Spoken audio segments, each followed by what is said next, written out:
2020 wildfire season. Brief overview of FEMA programs and resources. August 21, 2020.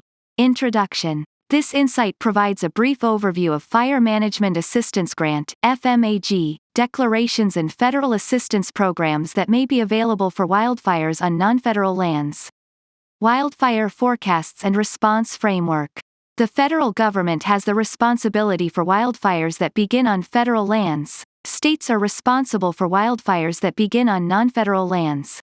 For commingled land ownership, response efforts may be managed jointly across multiple federal, state, tribal, or local agencies. Information on response efforts, for example, responding agency, assigned resources, and evacuation warnings, orders, and center locations for ongoing incidents is available from the Incident Information System website. In addition, some states operate incident information websites, for example, Incident Information in California. The federal government supports state wildfire response efforts in several ways, including mutual aid agreements, which authorize federal and state resource sharing. The agreements allow for a coordinated interagency response that deploys resources to areas of greatest critical need. Response activities are coordinated regionally through 10 Geographic Area Coordination Centers (GACCs) and nationally through the National Interagency Fire Center (NIFC).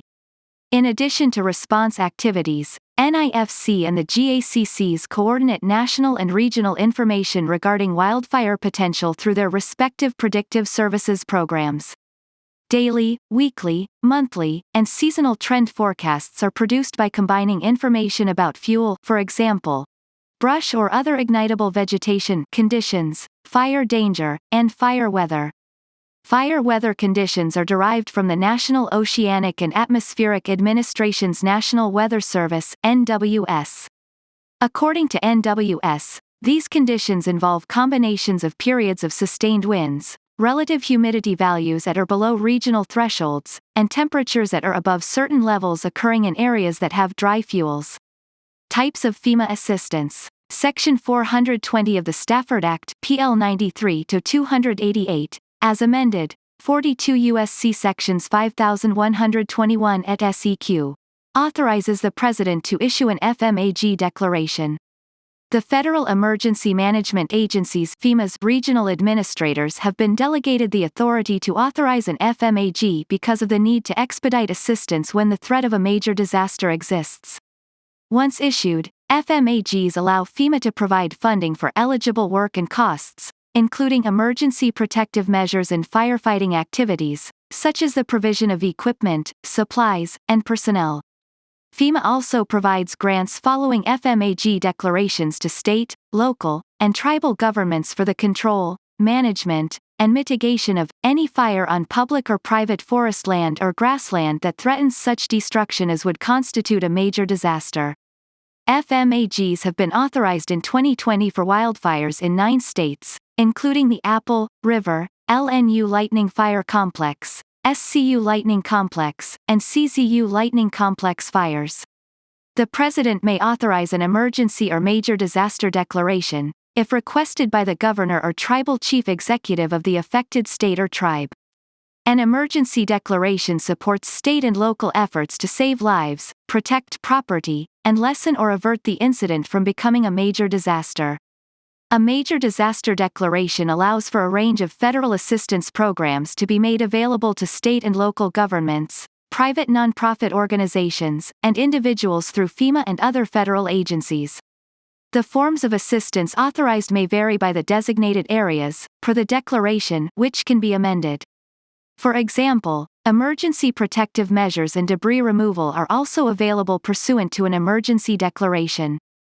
FEMA provides 3 major categories of assistance for major disasters. Public assistance (PA) provides grants to tribal, state, and local governments, and certain private nonprofit organizations, for emergency protective measures, debris removal, and repair or replacement of damaged public and nonprofit structures and contents.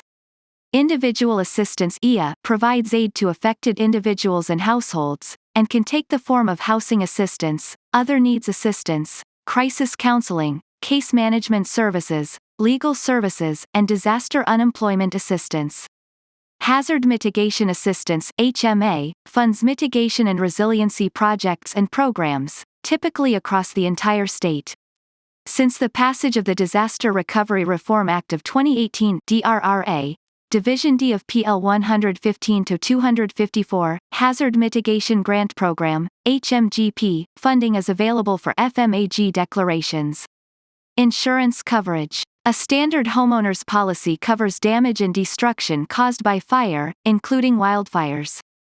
However, due to the severity of recent wildfires and the magnitude of insurance losses, insurance companies have begun to increase premiums or retreat from offering policies in wildland urban interface (WUI) areas. The risk of flooding and mudflows increases significantly after a wildfire due to vegetation loss and soil exposure. Flooding and mudflows are not covered by most standard homeowners or renters insurance policies. Instead, flood insurance would need to be purchased as a separate policy. In addition to flooding, National Flood Insurance Program (NFIP) policies also cover damage due to mudflows. Federal funding for disaster response and recovery. FEMA's Disaster Relief Fund (DRF) is the primary source of federal government resources for response and recovery activities. It is often used as an indicator of the overall availability of federal resources for response and recovery. As of July 30, the DRF had $69.2 billion in unobligated budget authority available for the costs of major disasters and $4.7 billion for the broad purposes of the Stafford Act, including FMAGs and work pursuant to emergency declarations.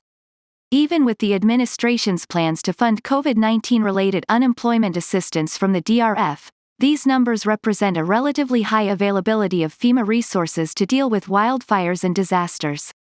This is a result of annual and supplemental appropriations provided from fiscal year 2017 through fiscal year 2020, including a $45 billion supplemental appropriation for the DRF in the CARES Act. Additional resources may result from the fiscal year 2021 appropriations process. Funding for responding to wildfires on federal lands is provided through appropriations to the U.S. Forest Service and Department of the Interior. Information resources. The following products provide additional information on wildfires and federal emergency management policy. CRS Report R40884, Wildfires, CRS Experts. CRS Report R41981, Congressional Primer on Responding to and Recovering from Major Disasters and Emergencies. CRS Report R43738, Fire Management Assistance Grants. Frequently Asked Questions. CRS in Focus IF 10244, Wildfire Statistics. CRS in Focus IF 10732, Federal Assistance for Wildfire Response and Recovery. Author information. Diane P. Horn, Coordinator. Analyst in Flood Insurance and Emergency Management. Eva Lipiak, Analyst in Natural Resources Policy. Katie Hoover, Specialist in Natural Resources Policy. William L. Painter, Specialist in Homeland Security and Appropriations. Erica A. Lee, Analyst in Emergency Management and Disaster Recovery. Elizabeth M. Webster, Analyst in Emergency Management and Disaster Recovery. Bruce R. Lindsay, Analyst in American National Government.